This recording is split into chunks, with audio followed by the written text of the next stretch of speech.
Olá meu amigo, olá minha amiga, tudo bem com você? Hoje estamos aqui mais uma vez para estudar a Palavra de Deus. Ficamos aí alguns dias sem fazer, mas estamos retornando ao estudo. Hoje o nosso estudo será o número 8, que tem por título Jesus e a Vida Eterna. Esse é o nosso estudo de hoje. Mas antes vamos fazer uma oração, pedir a orientação de Deus. Vamos lá? Amado Deus e Pai que estás nos céus, louvado seja o teu nome, ajuda-nos, Senhor, a compreender a tua palavra. Pedimos em nome de Jesus. Muito bem, você já sabe, eu não estou com o fascículo de estudo aqui, mas você já sabe que nós estamos fazendo o estudo Jesus, o Restaurador da Vida. E se você quiser receber gratuitamente esse estudo em sua casa, fale conosco.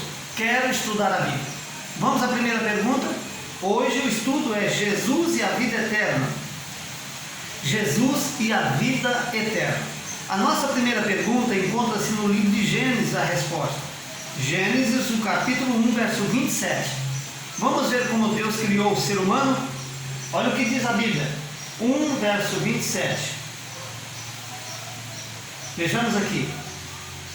Capítulo 1 do livro de Gênesis, o verso de número 27. Esse é o nosso estudo. Diz assim: criou, pois, Deus o homem à sua imagem Deus o criou. Homem e mulher os criou. Compreendeu? Então a pergunta é: quem criou o ser humano? Quem criou o ser humano foi Deus. E não foi de qualquer maneira. Deus criou a sua imagem, a sua semelhança, Deus o criou. A segunda pergunta, Gênesis ainda, o capítulo é o 2, e o versinho de número 7. Vejamos o que diz. Gênesis capítulo 2, verso 7. A pergunta que nós temos nas mãos, aí no seu fascículo de estudo da Bíblia, diz assim: como o Senhor deu vida ao ser humano? Olha, Deus criou o ser humano e é como Deus deu vida ao ser humano. Vejamos o que diz. Então formou o Senhor Deus ao homem do pó da terra, e lhe soprou nas narinas o fogo de vida, e o homem passou a ser alma vivente. Compreendeu? O homem passou a ser alma vivente. Antes do fogo de vida, o homem era apenas um boneco de barro ao chão. E agora Deus se inclina até ele e passa parte dele para o ser humano.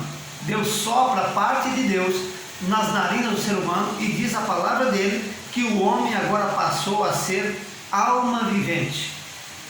Você tem algo dentro de você que é um pedaço de Deus, é a sua vida. Deus o permite viver por causa disso. Vejamos a terceira pergunta. Bom, nós estamos falando sobre a vida, mas infelizmente temos que lidar com situação que não é boa. É o caso da morte. Olha só o que diz a palavra de Deus. O que é a morte? Vejamos o que diz no livro de Eclesiastes, o capítulo 12 do livro de Eclesiastes. Vamos ver o que diz? 12 do livro de Eclesiastes. Vamos aqui pegar o texto da Bíblia. Eclesiastes, o capítulo é o 12, o versinho de número 7. Nós já compreendemos como Deus fez o homem, parte dele. Mas e quando a pessoa morre, o que acontece?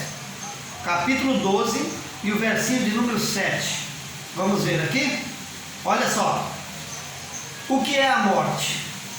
Verso 7 diz assim: e o pó volta à terra como era, e o espírito volta a Deus que o deu. Lembra como Deus fez o boneco de barro? E diz que soprou nas narinas o seu fôlego de vida e o boneco passou agora a ser uma alma vivente. Pois quando morremos, voltamos ao pó, e aquilo que era a parte de Deus que estava dentro de nós, volta para Deus. Compreendeu? Isso é o que a Bíblia descreve sobre a morte. Volta para Deus aquilo que era a parte de Deus, que é o fôlego de vida. A quarta pergunta, vamos ver o que diz? A quarta pergunta diz o seguinte: qual era o plano de Deus? Qual era o plano de Deus para o ser humano?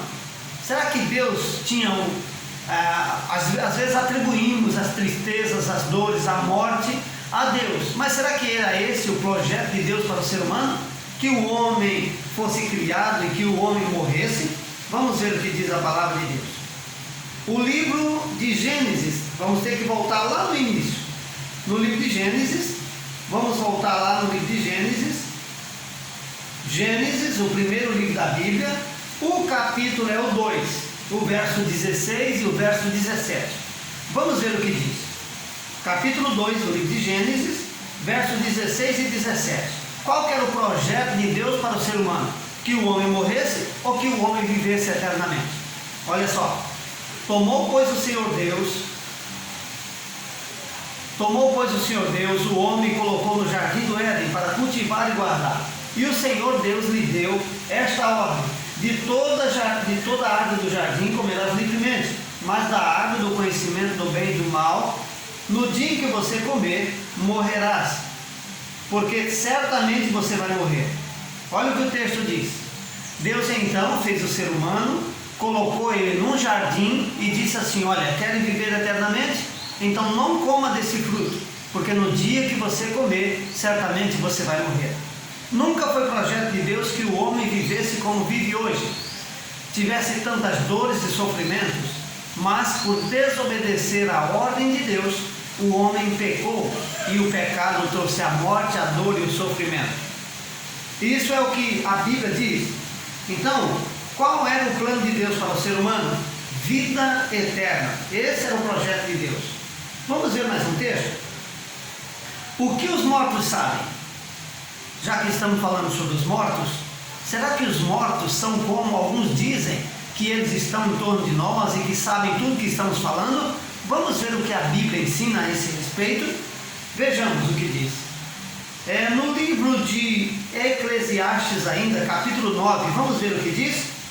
Eclesiastes fica aí depois de Salmo, Provérbios, livro de Eclesiastes, o capítulo é o 9. Capítulo 9, versos 5 e 6 e depois o verso 10. Vamos lá. Então a pergunta é: o que os mortos sabem? Será que eles têm consciência de tudo que está acontecendo em torno deles? Vejamos o que diz. Verso 5: porque os vivos sabem que hão de morrer, mas os mortos não sabem coisa nenhuma, nem tampouco terão recompensa, porque a sua memória já no esquecimento. Amor, ódio, inveja, para eles já desapareceram para sempre, mas não têm eles parte em coisa alguma do que se faz debaixo do sol. E aí vamos ao verso 10. Tudo quanto te vier à mão, faze conforme as tuas forças, porque no além para onde tu vais, não há obra, nem projetos, nem conhecimento, nem sabedoria, nem coisa alguma. A Bíblia está dizendo que os mortos não têm consciência daquilo que está acontecendo em torno deles. Ainda diz mais: faça tudo quanto te for possível em vida, porque depois da morte não dá para fazer mais nada. Compreendeu? Então a Bíblia está dizendo: os mortos sabem alguma coisa? Não sabem. Agora, Satanás, o nosso inimigo de nossas almas, ele anda em derredor procurando a quem possa tragar, enfiando mentira em nossas cabeças, em nossas mentes, para nos tirar da vida eterna, para nos imprimir em nossas mentes uma mentira. Vamos ver o que ele disse para Eva lá no início. Deus havia dito que eles não podiam comer da árvore da vida, lembra do texto? E o que Satanás então disse para Eva? Vamos ver o que diz? No livro de Gênesis, o capítulo 4, o capítulo 3, aliás, vamos lá. Gênesis, o capítulo 3, vamos ver o que diz. Deixa eu procurar aqui. Gênesis, capítulo 3, o versículo de número 4. Qual foi a mentira que a serpente, como essa mentira se repete até hoje? Qual foi a mentira que ela inventou? Vamos lá ver o que diz, verso 4. Então a serpente, que é Satanás, Lúcifer, e é chamado na Bíblia como a velha serpente, a antiga serpente, disse assim: então disse a mulher: é certo que não morrerás. Compreende? Deus havia dito o quê?